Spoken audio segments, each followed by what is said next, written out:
We all do. There's times we all feel like we have no value, that there's nothing special about us. But all of us walk through times like that. So have you ever felt something like this? If I get that job, then I will be important. Of course, you wouldn't say that. If I get that job, I will be important. But we might feel it. And we want that job so bad. If I get that promotion, or if I can just be married, then I'm going to fit in better. How about you teens? If I can just have a boyfriend. Or if I can just have a girlfriend. Now, you guys, you're together. We know that. No, they're not. Dad says they're not. How about this? If my ministry is a success, then maybe God's stamp of approval shows on me. If I can be accepted into that university, then I've got prestige.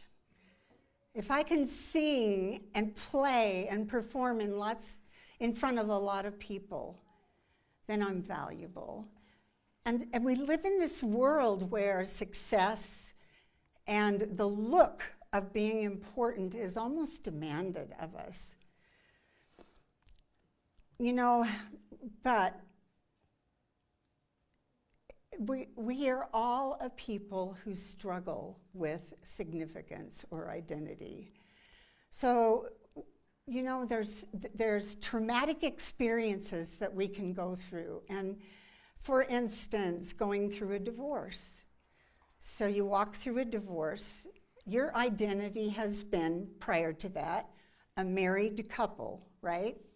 You walk through a divorce, and all of a sudden you're a single. And how does that make you feel? You've lost part of your identity, right? How about you've been in an accident? You were this amazing, amazing athlete, and you were in this accident, and you were left crippled. And you were known for your athletic ability, but all of a sudden, you can't walk anymore. Your identity has changed, right? Do you see where I'm going here? How about, what if you get sick and you can no longer go to work? We find our identity so much in the things that we do, and it makes us feel good about ourselves, and there's nothing wrong with that. But sometimes we go through an identity crisis, right? And we've all been there before. So today we're going to talk about Elijah. So Elijah, there is so many facets to Elijah. That's why people have sermon series on Elijah. So we're just going to take one little thing today, one little part of Elijah, and we're going to talk about it. So prior to Elijah coming on the scene, we know nothing about him. He just shows up, and the first thing he does, we in the scripture, I'm not going to have the scriptures because it's 4 chapters in the Bible that I'm really speaking out of. It's 1 Kings 16, 17, 18, and 19. So Elijah shows up, and he is in King Ahab's face. He's not coming before him quietly. I mean, he is in his face. And so who is this Elijah? He's saying to King Ahab, he's warning him, you guys, you haven't served God. Well, it wasn't just Ahab. There were another 19 kings prior to Ahab who were not serving God. And at the time of David, the kingdom was set up that there would be worship to God. And those altars had long been torn down. So here's Ahab. And here's Elijah in his face. And what the Bible tells us is Elijah the Tishbite. Well, he was from a place called Tishba, but nobody knows where that was. It was some insignificant place.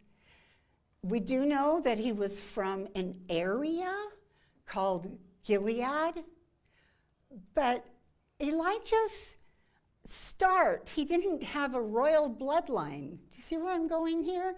He's just this normal guy who just shows up and gets in the king's face. And that was what we see. Ahab was married to a woman named Jezebel. Jezebel, along with Ahab, Jezebel was really the influence in that marriage. Ahab was kind of namby-pamby, okay, I'll do what you say. But Jezebel was really the one who was really in control. Oh, thank you. You read my mind.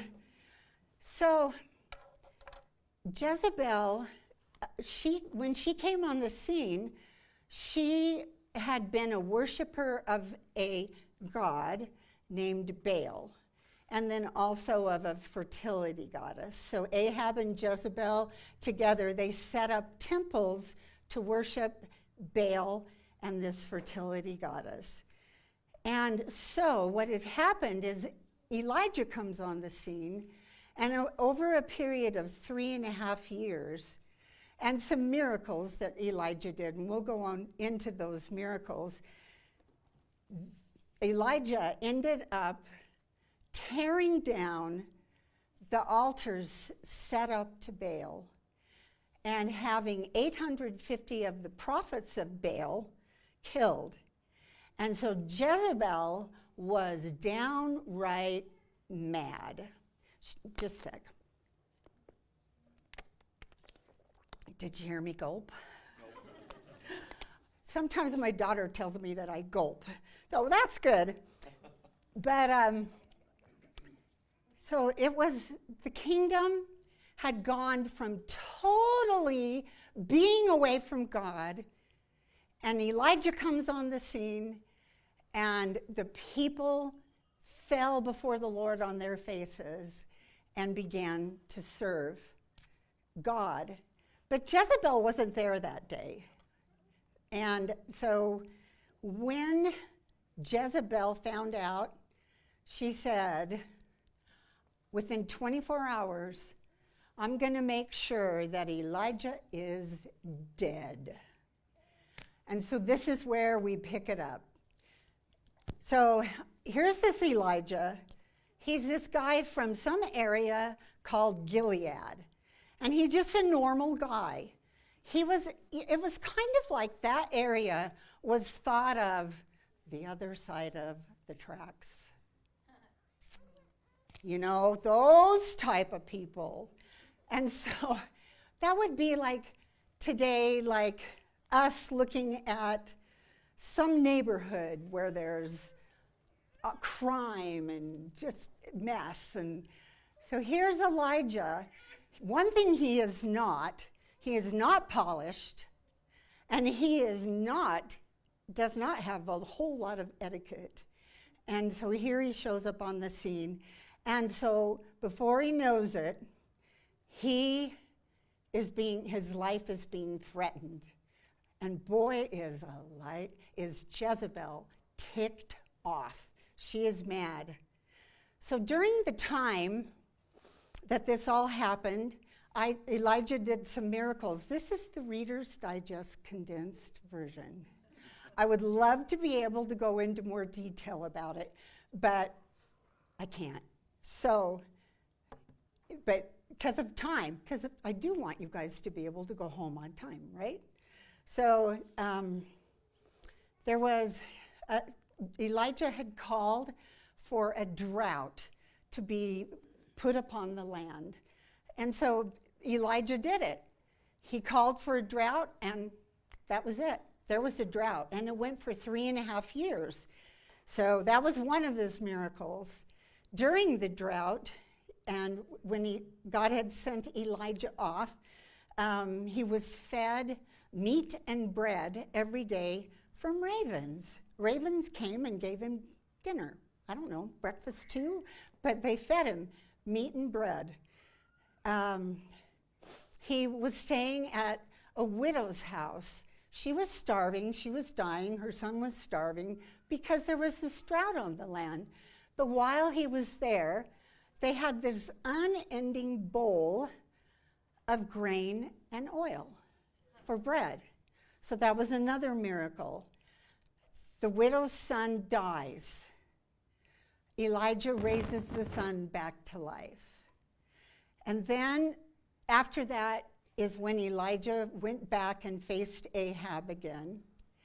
And so, long story short, Elijah said to the prophets of Baal, he said, take an oxen, put it on your altar, and at the same time he rebuilt the altar of the Lord. And he told the prophets of Baal to call down fire from heaven to burn the sacrifice of the oxen.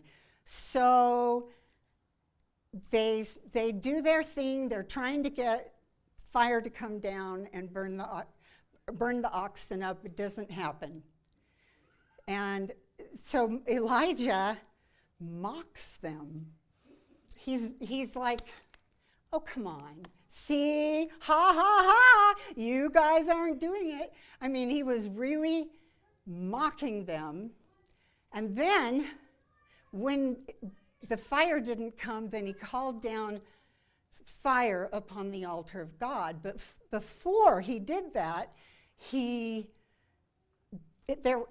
drenched the whole altar with water. He just drenched it. Now, if you're going to build a campfire, are you going to drench the wood before you start the fire? He drenches it, and he calls down fire from heaven, and boom, there it is. God consumes the oxen, but not just the oxen, consumes the stones and the wood, and the fire licked up every last drop of water that they had put on it. So it was quite the miracle. And then it says in 1 Kings 18, and when all the people saw it, they fell on their faces and said, the Lord, He is God. The Lord, He is God. And so there were new converts now. The worship of God had been restored. And so Elijah, with the help of the new converts, they killed the 850 prophets of Baal, and then he called for rain, and it began to rain torrentially.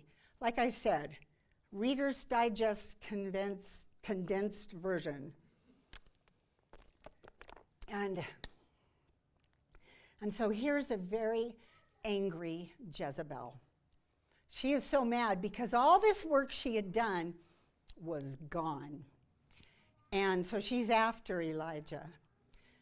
Her purpose was, of course, to take his life, but it was to discredit him, to make him look stupid in the eyes of the people.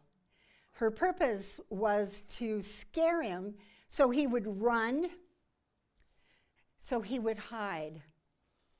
Have you ever been discredited in the eyes of people unjustly?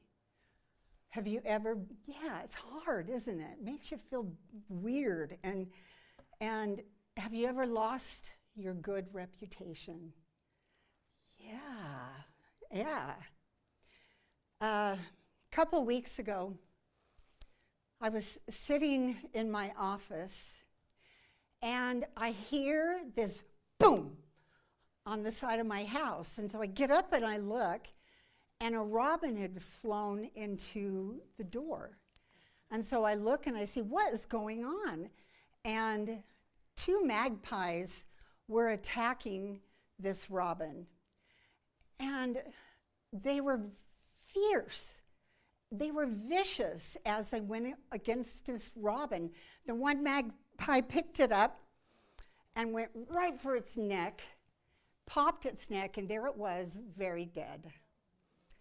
And so anyway, there was that, and I'll tell you, they didn't just stop there. They went after the nest. They went after the babies in the nest, and then they went after the other robin, and everything was dead. That's kind of reminds me of who Jezebel was, what her personality was like. She had no heart, no compassion. My son was recently in Africa, and they saw where some lions had taken down a zebra and how fierce and vicious they were as they tore the zebra to pieces. And you know, Jezebel, her personality and the way she does things reminds me very much of how the enemy, the devil, feels about each and every one of us. Now, I'm not somebody who goes looking for a demon under every rock, because we can do that sometimes, right? But the Bible is very clear that the enemy wants to make us forget who we are, wants to discredit us, wants to make us look stupid, wants to make us huddle in fear and run away. It says, be sober-minded, be watchful. Your adversary, the devil, prowls around like a roaring lion, seeking someone to devour. So here is Elijah. Now he has just seen all these miracles, right? He's seen God do things, and it wasn't some quiet little miracle. These miracles were big. Drought, rain, fire, somebody being raised from the dead. And I've wondered, what was going on in him? Why did he run? He had just seen all of this. And the Bible doesn't tell us. It doesn't even tell us, did God direct him to run away from Jezebel? It doesn't tell us. But I wonder if when all the people they fell on their faces and began to serve the Lord, if he thought, okay, that's it. Now, the kingdom is back to worshiping God. But that wasn't the case yet. It's going to be a while before the kingdom is truly turned into being back into worship of God. So Elijah gets up, he runs, he takes his servant with him. He goes to Beersheba, which was an 80-mile journey, and he was trying to hide, and he was trying to seclude himself. He was trying to not be seen. And do you ever do that when you have an identity crisis? Do you feel like you just wish you could put a blanket over your head and that you could just be invisible because you feel invisible? So he goes 80 miles.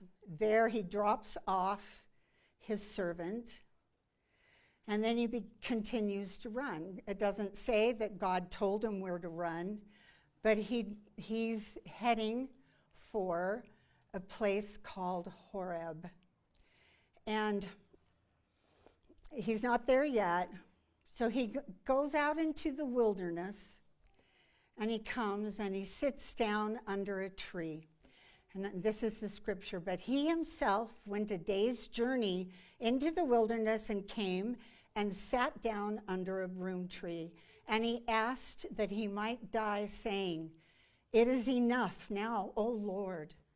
Take my life, for I am no better than my fathers." It is enough. Have you ever said, "I've had enough. Of course we have. Yep, of course we have. Do you ever go through times where you feel like you just can't go on? Yeah, all of us have. We've all met that spot sometime in our lives. And there's Elijah. You know, because this is a human condition. When we've had enough, we've all been through those times when we just can't do it. There's been stories, books, novels that always have the same plot. Main character is amazing, main character is famous, doing wonderful, has some sort of conflict, main character decides to quit, and sometimes that's where the story ends. And sometimes the main character gets help and they rise back up to the occasion. But we tend to really relate to those stories. When he says he's no better than his fathers, he's referring to the people of Gilead. So here he is. He's a guy who came from that side of the tracks. And he'd just done miracles in the eyes of thousands. Everybody had seen it. It was amazing. And then here he is under a shrub, under a tree, hiding. So he gets there, and there he is, a day's journey into the wilderness, and God's first order of business with Elijah was to take care of his physical needs. So, I mean, here he's just done 80 miles. So I think you might be tired. You came from Heisey once on your bike. You were probably kind of tired. And so here he is. He's tired. He falls asleep. An angel wakes him up. And Elijah looks, and there was a cake of bread. And the angel said to eat. So he ate. And then he falls back asleep. And then the angel does it a second time. And he eats. And then the angel says to him, "Arise and eat, for the journey is too great for you." And he arose and he ate and drank. And he went in the strength of that food 40 days and 40 nights to Horeb, the Mount of God. Horeb is also Mount Sinai. It's just two different names for it. And the people of that time would have looked at Mount Sinai as the place where, at one time, the manifest presence of God was. That's when Moses was there, right? We all know the story of Moses going up on the mountain. If you've seen the movie, he comes down from the mountain, his face is glowing. So it's the manifest presence of God. Doesn't say why Elijah chose that place, but I wonder if that's why he chose that place. Because he knew in the state that he was in, he needed the presence of God. Isn't that what we need when we go through tough times? You know, Elijah had just come when he got there 40 days on that one meal he had. So I'm thinking he might be kind of skinny at that point, going 200 more miles.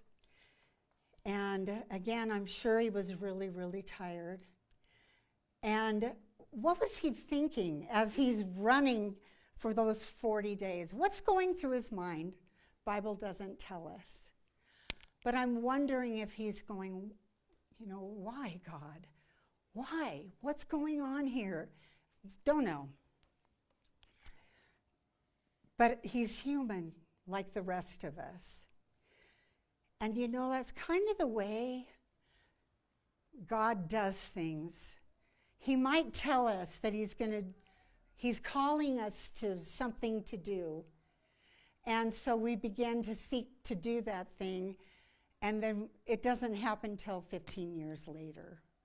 Do you know where I'm going here? Sometimes God, when we go through something, we're going to wait. We're going to wait for a while. And he did it. It's super common in the Bible. He did it with Moses, right? When Moses left, and he left the people of God, and how he was gone. There was Joseph. God had told Joseph what he was going to do. Where does he end up? In a pit, abandoned by his brothers. Paul, he meets Jesus. What happens to Paul? He's blinded. Abraham, he gets the promise. How long does Abraham wait for the promise? What about the children of Israel? 40 years in the desert. Sometimes that's the way God does it. What's he doing in us?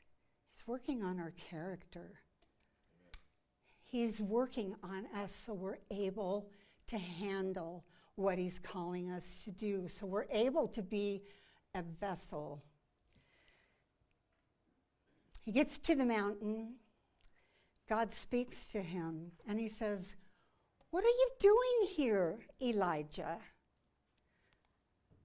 So God knows everything, right? God knows why Elijah is there, so why does God ask it? Think about this for a minute. Why does God ask it? So Elijah, he says, "I've been very jealous for the Lord, the God of hosts, for the people of Israel have forsaken your covenant, thrown down your altars, and killed your prophets with that sword. And I, even I only I am left, and they seek my life to take it away." Now remember, God knows why Elijah is there. Do you know why God asked Elijah, "What are you doing here?" He wanted to give Elijah a chance to unburden his heart. You know, when we walk through things, we think, wow, somebody's going through this thing, and aren't they amazing? They don't have any emotion. They don't have any feeling. And so we think, wow, aren't these people strong? But that's not the way God made us. God made us to be a people who go to him, to find our strength when we have need, right? That's how God made us. We're not made to be these amazing, strong people who never feel. So Elijah has a chance to just pour his heart out and go before God and say what he's feeling. He feels alone. When we walk through things like this, do you feel alone? Yeah. We feel alone. We feel nobody is there for me. I'm the only one left. And actually, that was not true because when Jezebel had killed God's prophets, there was a man named Obadiah who had hidden 100 of the Lord's prophets. And Elijah even knew about it. But that's what happens to us. It's a human condition. We feel alone. So there he is. He's on the mountain.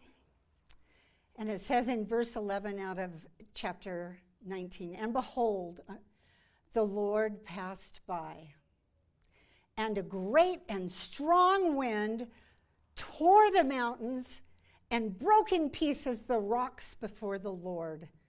Does that sound like the dramatic thing, like fire from heaven coming down on an altar? Here's this big wind, and it's doing that.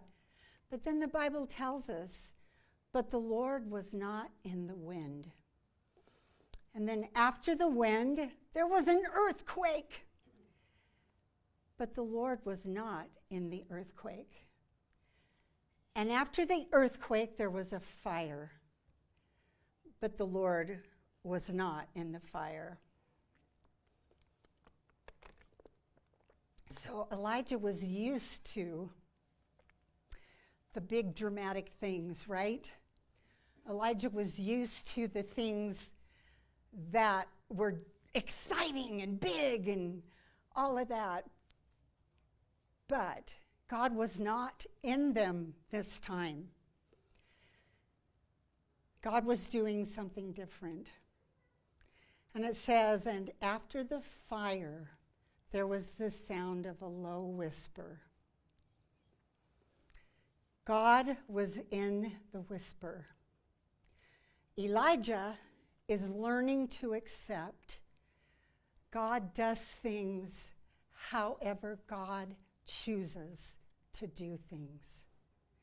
God does things in the way that he sees fit. Nothing dramatic here, just a whisper.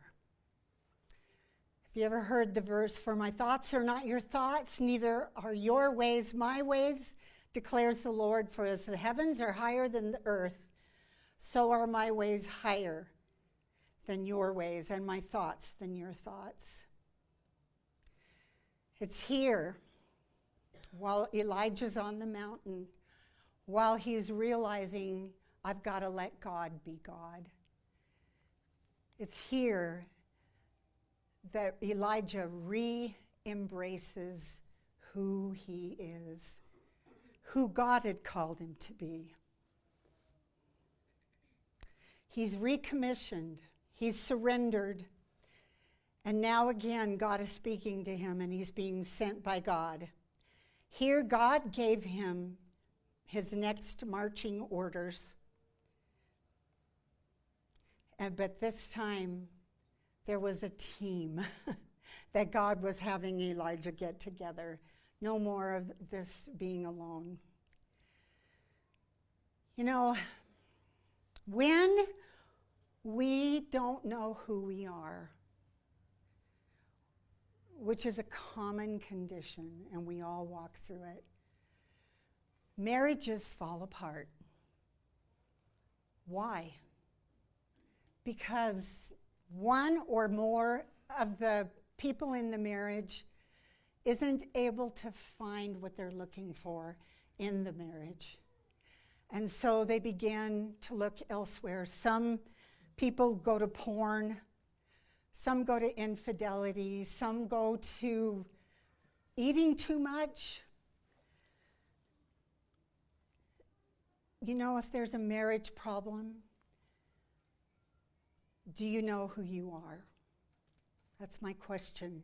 Do you know who you are? Workplaces have fights and arguments because somebody in the workplace wants that position. Because they don't know who they are. They're thinking if they get that position, then they're going to be significant. Churches fall apart because people don't know who they are. If they know who they are, they don't feel threatened when other people are being who they are. See where I'm going here? We need to know who we are.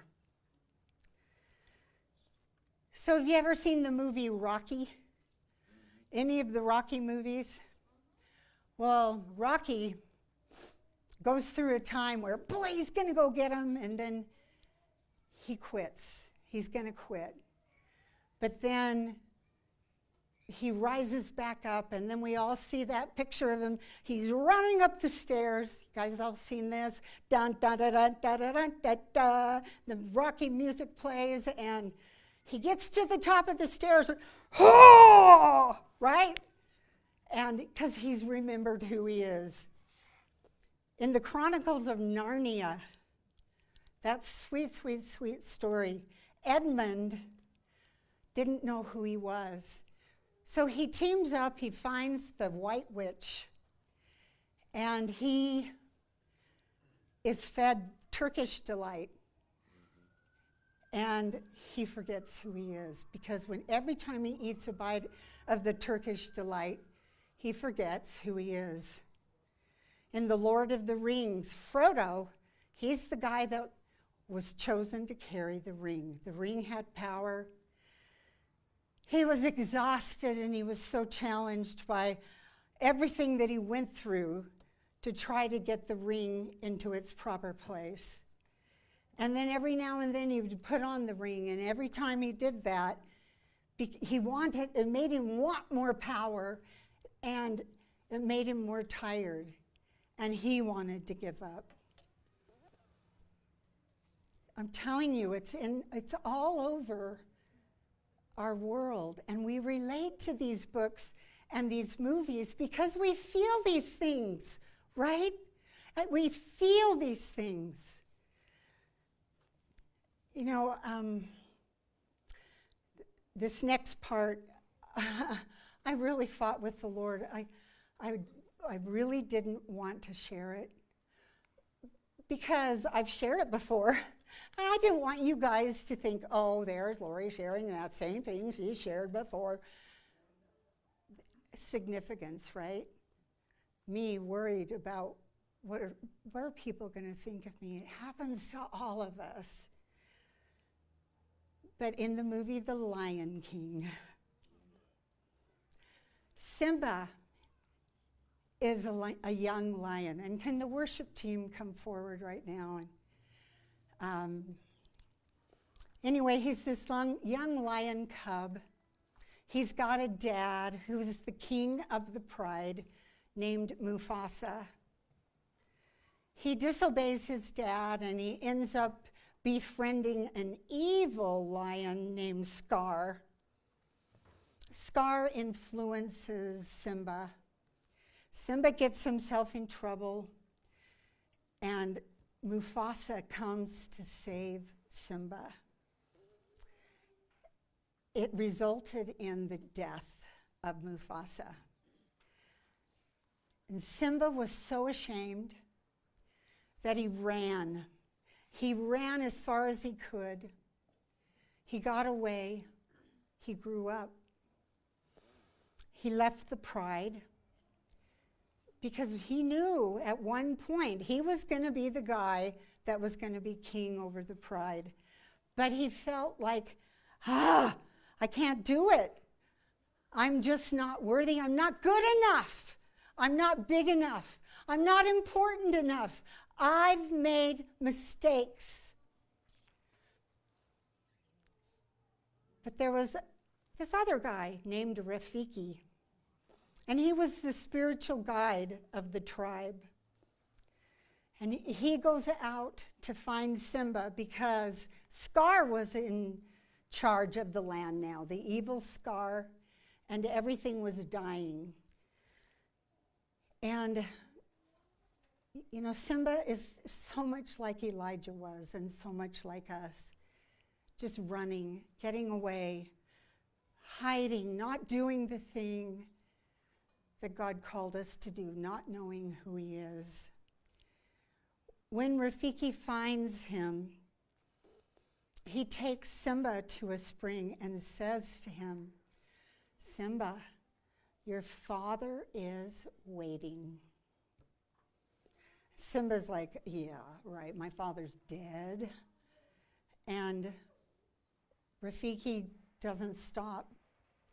He encourages him to go and look into a reflection. That's Simba right there. He's looking into a reflection of himself in the water. And that's what he sees. And Rafiki says, do you see him? Referring to his father, Mufasa. Simba, looking at his own reflection in the water, says, I don't see him, I just see me. Rafiki pushes him more and he says, look closer. And then he sees the reflection of his dad, Mufasa. His eyes are opened and he sees the reflection of his dad. are we called to reflect the glory of God in this world? Is there any one of us who is not called? We are all called. We are all given that place. Nobody's special. In the music from The Lion King, and I have to tell you guys, because who I am, I respond to music. Surprise, surprise. I respond to music. And the first time that I heard the music from The Lion King, I just began to cry.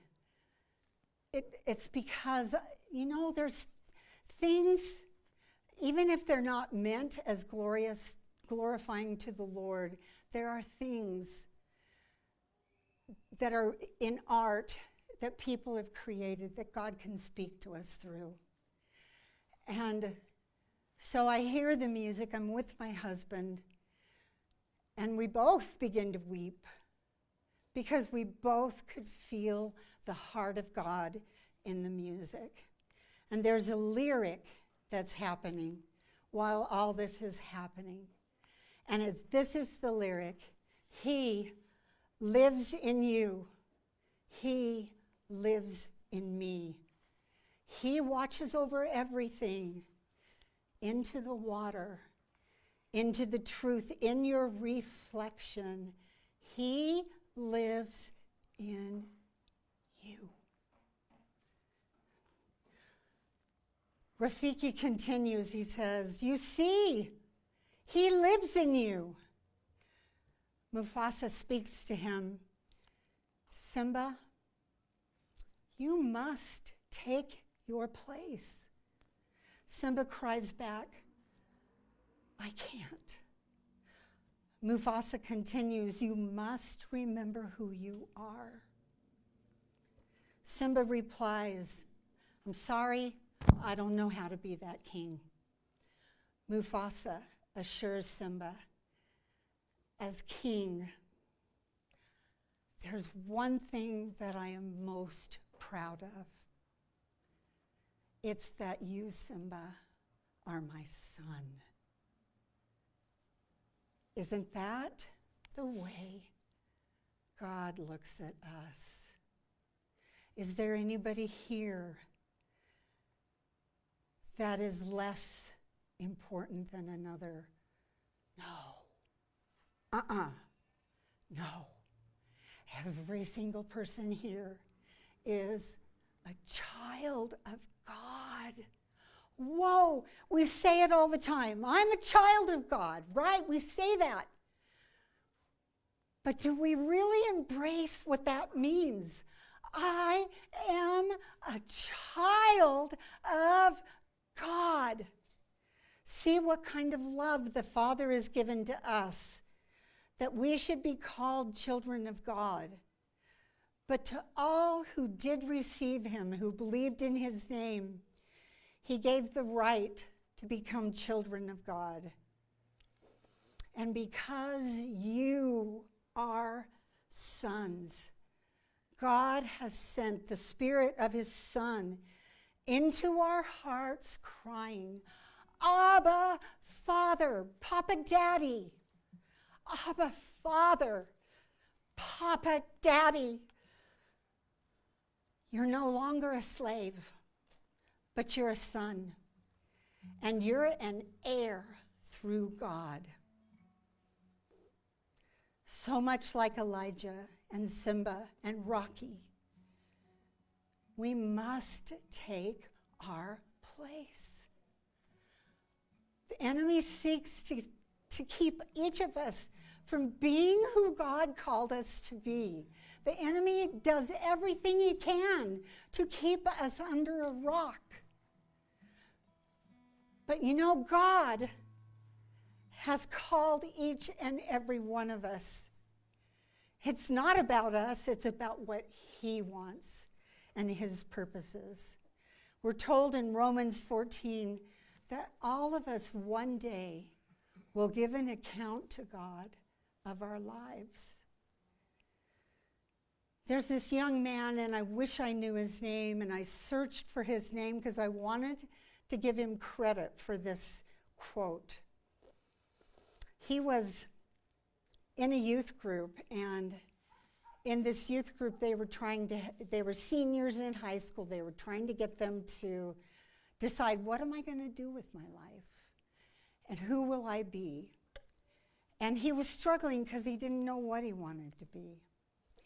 But here's what he said. This never-ending process, becoming who I wanted to be, wasn't really so much about finding myself. In fact, it was just the opposite. This was about losing myself in God, about letting go of everything and allowing God to define me. How do we find our identity? How do we find our identity? You'll never know who you are unless you know the one who made you who you are. Just how Elijah had to go to the place where the presence of God once was. Finding our identity, it comes from close, heart-to-heart, face-to-face relationship with God. It comes from being close. It comes from hearing the voice of the Father as he says, "You are my son. You are my daughter."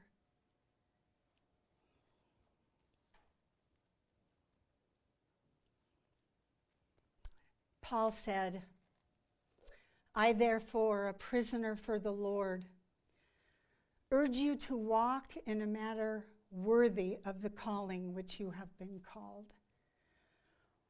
What has God called you to do? God changes things. You know, Peter, Jesus said to him, "Upon this rock I will build my church."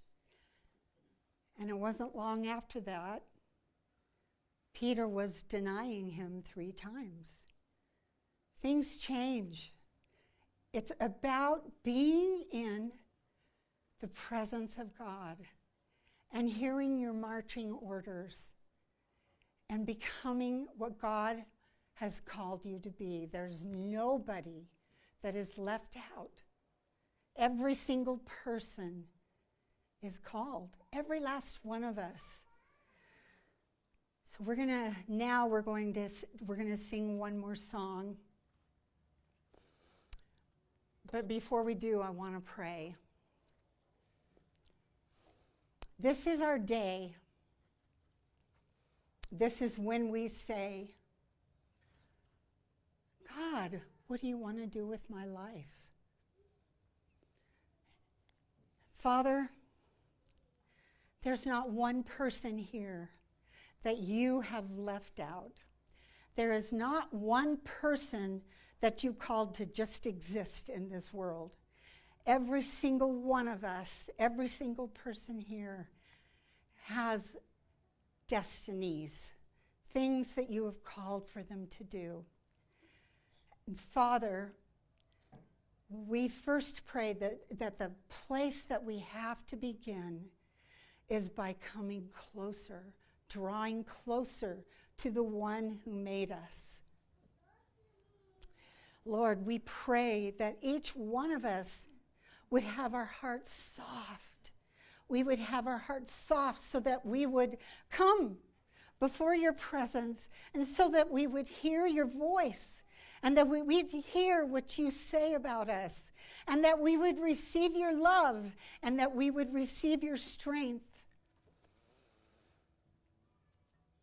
I pray for every last one of us that we would know you better, Lord, so we could know ourselves better, because that's where we find it. Ask these things in your name. please know I don't mean this in a condemning way at all. What I mean is that God is calling us. He is calling us. He is calling and saying, come. Learn of who I am so you can learn of who you are. So we're going to go ahead and close. We're going to sing another song. After the service, there's coffee made. We don't have cookies today. We do? Oh, thank you. I was going to run and get some this morning, but the detour on Holmes, that did it to me. So we're going to have prayer up here. If you want prayer for what was shared today, if any chord struck in your heart, we're going to pray for you. If you need prayer for anything else, healing, anything, come up. We're going to pray for you. So here we go.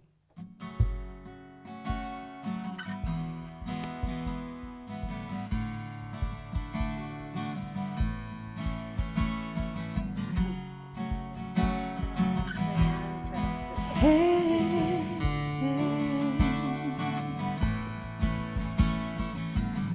before I spoke a word, you were singing over me.